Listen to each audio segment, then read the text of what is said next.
What if you've been working out for months, maybe a year or two, but every single time you take your shirt off, there's a lack of muscle, you're just a bit soft, and you still have some fat you want to lose, and you still have some muscle you want to gain. And it seems like no matter how much effort you put into the gym or how much you stick to any diet, you've still got love handles, moobs, and a little bit of body fat around your chest that you want to lose. That is the skinny fat trap that a lot of men find themselves in. And in this video, I'm going to explain exactly why this is happening and what you should be doing to fix it. And if you're stuck in that skinny fat physique, make sure you watch the whole video because I'm going to break down exactly how I was able to help transform over 174 skinny fat men by following this exact strategy. Now, losing weight and losing body fat are quite different. Being skinny fat means that you have low muscle mass and higher body fat than you'd like, often around the belly, chest, and lower back. And unfortunately, it is a little bit more difficult to shift compared to someone that's just overweight in general, which is why most men find themselves stuck in that skinny fat physique because they're taking generic fat loss advice. So let's break down why this is happening. Now, the first common mistake I see all the time is you're doing too much cardio and not enough resistance training. Running 5 times a week and doing a bunch of gym classes and using the treadmills, cross trainers, whatever, sure, it might burn some calories, but it's not necessarily going to help you build muscle. And in fact, if you're doing too much cardio, you do run the risk of losing lean tissue. So without resistance training, your body has no reason to keep lean mass. So if you're in a deficit and doing loads of cardio, you can lose fat and lean muscle. And the less lean mass you have, the easier it is to hold body fat and the less calories you need to sustain the physique. Hence why so many men that are trying to lose body fat end up more skinny fat because they do loads of cardio. Common mistake number 2, you're just going through the motions. Random workouts, a lack of structure. If you're skinny fat, that's probably not going to cut it for you. Your body's clever and it's going to quickly adapt to what you put it through, which means you're eventually going to hit a plateau and then start to see zero results in the gym. To lose body fat and gain muscle, you need progressive overload in your workouts. And to be specific to the skinny fat physique, the main overload metric we want is to get stronger. Without that, it's a lot more likely that you'll go catabolic and lose muscle if you're trying to lose body fat.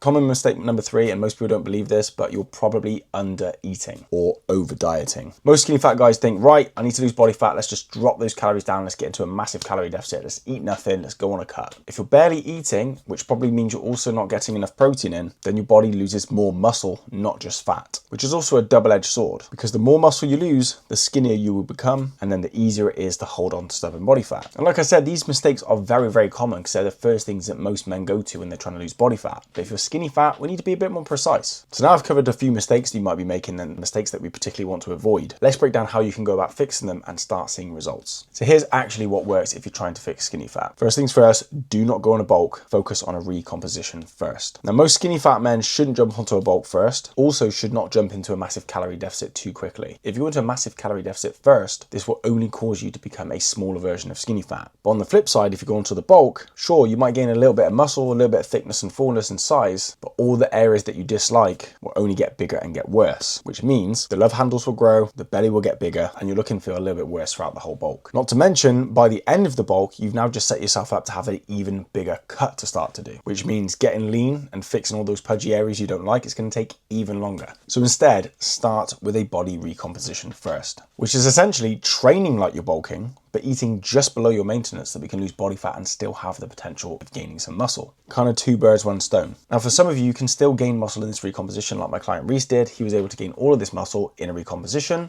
Same with Matt, same with Ross, but it does depend on how long you've been training and what you've tried so far. My client Avi, however, he needed to do a recomposition, which he didn't necessarily gain any muscle doing, followed by a reverse diet into a lean bulk to ultimately add more lean muscle and keep it lean throughout. Now, if you want to know how to set up your calories and nutrition for this recomposition, you can download my free nutritional blueprint in the bio. That will also help you set up your macronutrients and how to adjust those numbers as you progress. Now, the second thing we want to focus on is lifting heavier in the gym with a plan. Compound movements like squats, bench and deadlifts, heavy presses, heavy rows, or even machine variations if you want to work around an injury or you don't have the confidence to do those movements just yet. These are the movements we want to build our routine around. You only need to train 3 to 4 days per week, hit each muscle group at least once per week, and make sure that those workouts are being logged, tracked, and progressed over time. What I do personally with my clients is we track all their workouts and all their performance metrics, we review it each week, and then we do an overhaul every 6 weeks to review the overall overload metric. That's a lot of overs. But this will help you progress faster in the gym, give you more clarity on what to do per session, adjust if something's not working for you particularly, but also and mainly help you avoid hitting plateaus. Because if you're skinny fat and you hit a plateau, you might lose more muscle and you might not necessarily lose the body fat. And number 3, probably the most important part, is you need to nail your nutrition. That's all well and good saying recomposition, eating a calorie deficit, but we don't want to be in a 1,000 calorie deficit or a 2,000 calorie deficit because too low on your calories means you run the risk of going catabolic and losing more lean mass. Plus, it's not healthy, it's not fun, it's not sustainable, and you're probably going to mess up your metabolic rate and you can say goodbye to those, if you know what I mean. If you know, you know. So we want to be aiming for somewhere between a 300 to probably a 500 calorie deficit, which is just enough below your maintenance that you're in a deficit, but you're still eating enough to function, perform, and recover optimally. And then to make up these calories, we want to be eating 1 gram per pound of lean body weight of your actual lean target. So if you weigh 300 pounds, you don't need to be eating 300 grams of protein. But if your goal weight is 180 pounds lean, then we want 180 grams of protein per day. And to make sure this gets done properly, you want to track everything. Now look, I know you're probably thinking, oh, I don't want to track. What about meal plans, bro? What food should I eat? But if you're skinny fat, we need to be really precise with these numbers. Like I said, if the calories are too low, you're going to go backwards. And if they're not low enough, you're going to stay the same. So we need to get these numbers locked in, and they will need to be adjusted as you progress. So tracking is the only way to guarantee that. Eat quality foods to hit your nutrition, allow yourself a little bit of flexibility so it's easier to stick to, and then make sure that you're hitting those targets. And if you're not, you can at least look through what you've tracked and see where you're going wrong. And again, to make sure those numbers are set up properly, you can use my free nutritional blueprint in the bio down below. And number 4, this is one of the reasons my clients get faster results, and that is because we track and review things weekly. Your plan is very important, but how you stick to the plan is more important than the plan itself. If you hit a plateau or hit a wall with your progress, because you've got everything tracked and you're reviewing it, this is going to be your sort of secret sauce to find out how to push past to the next level, specifically for you.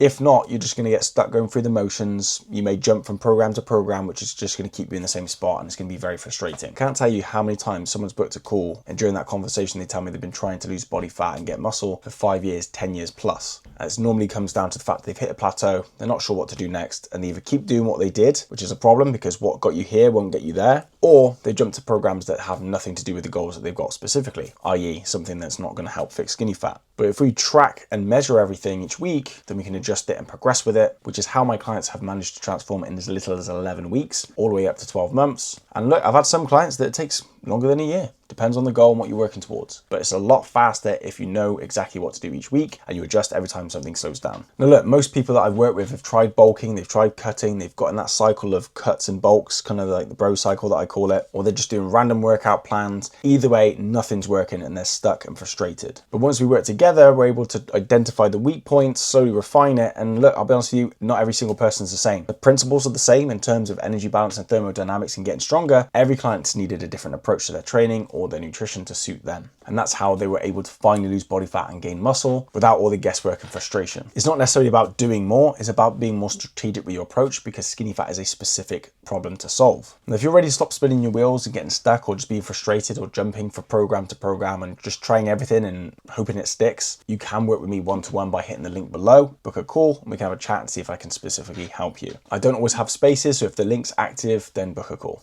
And if you want to learn about the 27 brutal truths of fixing skinny fat, you can watch the video right here. And as always, if you have any questions, you can drop a comment below or follow me on Instagram at Elite Transformation Project. All the YouTube stuff, like and subscribe. Either way, I hope you find this video helpful and it helps you move you closer towards your goals.